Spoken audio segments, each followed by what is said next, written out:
With 50 pets now in the books, the goal remains the same. Grind out this gold pet and see if we can pick up some other pets along the way, such as God Wars Dungeon and DKs.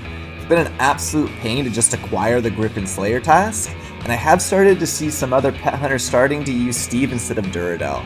So let's actually crunch the numbers here to figure out which Slayer Master is optimal for this grind.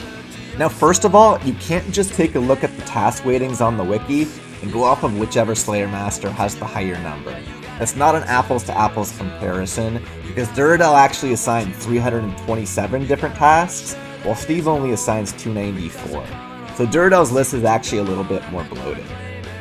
So let me actually show you something in case you're not aware of this.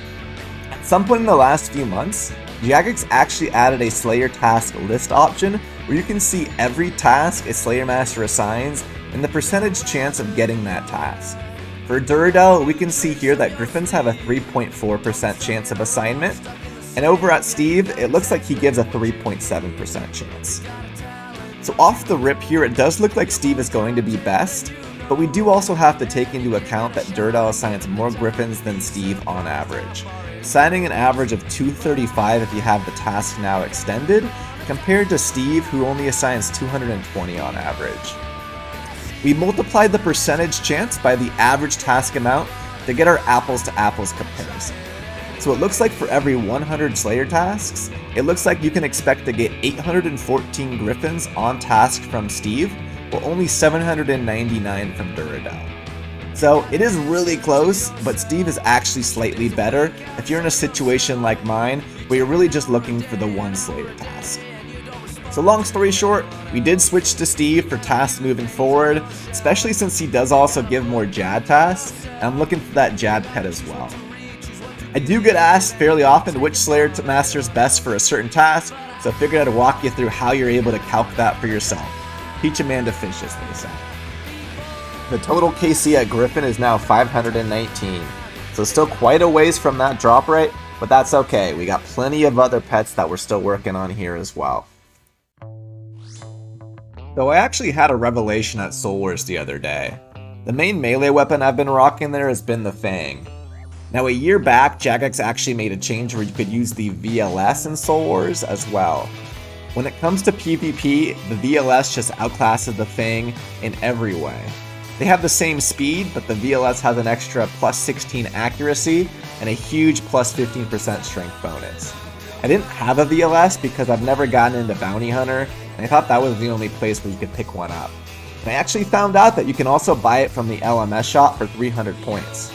I dip into LMS from time to time when I have the craving, and I'm currently at about 200 points. So I figured I'd bang out the extra 100 so that I could use that upgrade for the rest of my time at Soul Wars.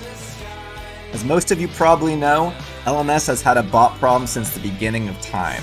But the history of the bot farm evolution is actually a pretty interesting story. So take a seat and let old Gizzy give you a history lesson. Now back in the day when LMS was newer, the bot farms were dog shit, because it was much more complicated to code a PvP bot than your standard skilling bot. But as time went on, the bots got better, eventually being able to do complicated bosses like Zulrah, and also recognize attacks in PvP and switch gear appropriately depending upon what the opponent was praying. And then eventually, around 4 years ago, the issue got to its peak. The bots at this point were Terminators, being pretty much unbeatable with auto-praying, one-tick switching, you name it. At this point, players started blowing up Reddit and Twitter, making post after post complaining about the problem. And it got to the point where Jagex couldn't really ignore the issue anymore, and eventually turned their eye to the problem and banned the bot farms. Now this is where things actually get really interesting. Did the bot farms just remake the same Terminator bot farm all over again? No, they actually did something much smarter than that. They remade the bot farms, but this time they made them dog shit on purpose. Because they realized that if their bots are shit, no one would report them, no one would be spamming posts on Reddit or tagging JMods on Twitter, because people don't care about the bots if they're able to beat them. And so that's what the bot farms did. They swarmed the games with these dog shit bots, and despite being dog shit, they would still get points because each round would be 50% or up to even 75% of these bots. And so the bots would just farm points by fighting each other. And these bot farms got away with this for years. But it does seem like every so often, they try and get a bit greedy and push their luck, switch to the Terminator boss to try and squeeze out some more points. Which unfortunately does seem to be the case at the moment, but eventually Jagex will turn their attention back to the issue, ban the Terminator bots, and the bot farms will go back to being the dogshit bots for a bit of time, and then the cycle continues. I wanted to give a quick check-in here at Huey, which I haven't spoken on yet in this series, but we've been trying to chip away at this grind here and there when I can scrounge together a team. Current kill count is just over 1100 KC. It's not a grind I'm taking super seriously at the moment, and I just go with whoever from the clan who's interested that day. I don't care if you're rocking max gear with the scythe or a zombie axe with mixed d'hide, it's just all vibes there. As long as you're keeping your prayer on to keep the pillars charged, that's all I really care about.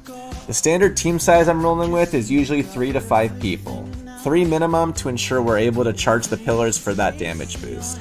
So if any of you guys would like to link up to be a part of my journey to all pets, consider this your invitation. I'm usually there sometime during the evening on a weekday. Around 7 PM to 11 PM West Coast time is usually when you'll find me there. With the Nibbler pet now obtained, I've turned my focus to the fight caves for any Tazar tasks I get, trying to get these Griffin tasks. Now it's been quite some time since I've done the fight caves. In fact, last time I was here, I had 22 spades in my inventory. If you know, you know. Just like I did for the Inferno, I'll be trying to scoop up any of the combat achievements here in the fight caves as I also go for the pet. Once again, might as well bang them out on task while I have that Slayer Helm DPS boost. First one we're going to be going for is the GM time, where I'll need to complete the fight caves in under 26 minutes and 30 seconds. My current PB is 28 minutes 13 seconds, so I'll need to shave off 1 minute and 45 seconds to nab this one. Here are the adjustments I'm making to get the GM time. Number 1, I'll be taking Thralls in instead of Ancient Magics for that added DPS boost.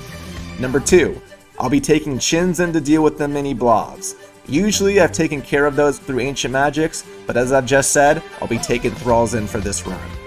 Number 3, I'll be leaving Rigor on the entire run. Number 4, I'll be Divine Bastion potted the whole way through to keep my range level maxed.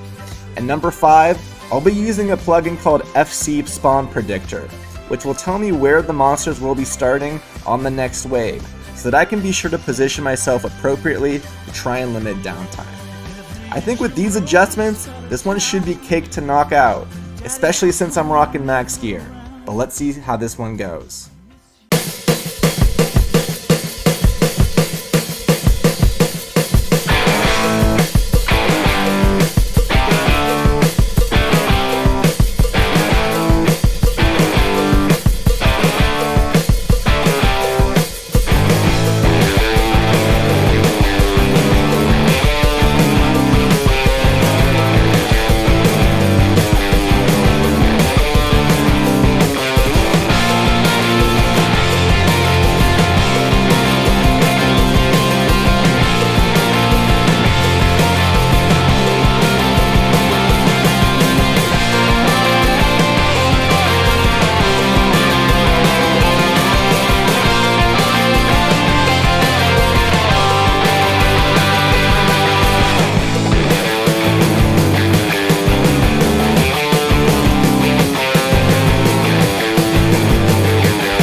Alright, let's talk shop about Yama.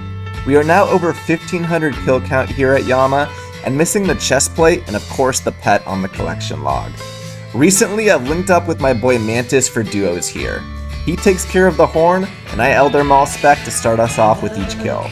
For final phase, I run the Dono Fly method, which by the way, if you're planning on staying here for a while, is absolutely worth learning.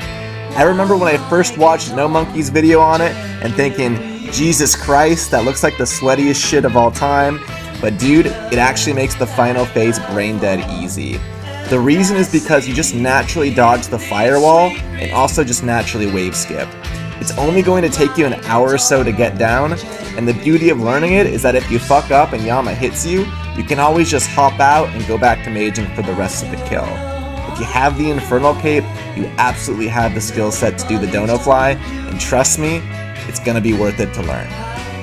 I've started to put out some feelers as well to see who might be interested in sending some pet contracts at some point. So maybe we'll transition to that. If I get the chest plate and just have the pet left on the log, then I think I'll probably start sending in contracts, but we'll worry about that later. Clues rule everything around me. Cream, get the third age dollar bills, y'all. We're doing a few clues we got from a Callisto sesh earlier in the evening. Let's see if we can pull anything good today.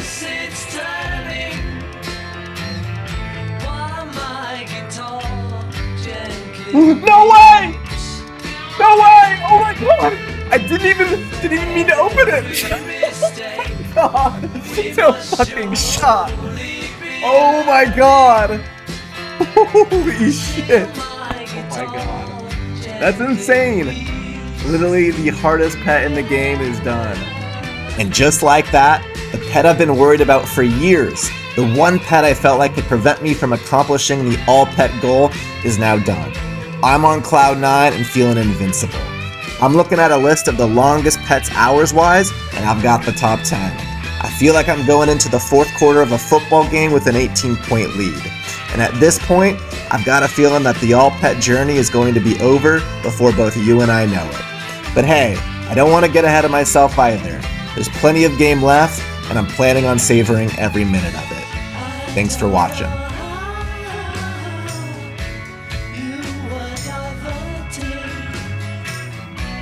You were poverty.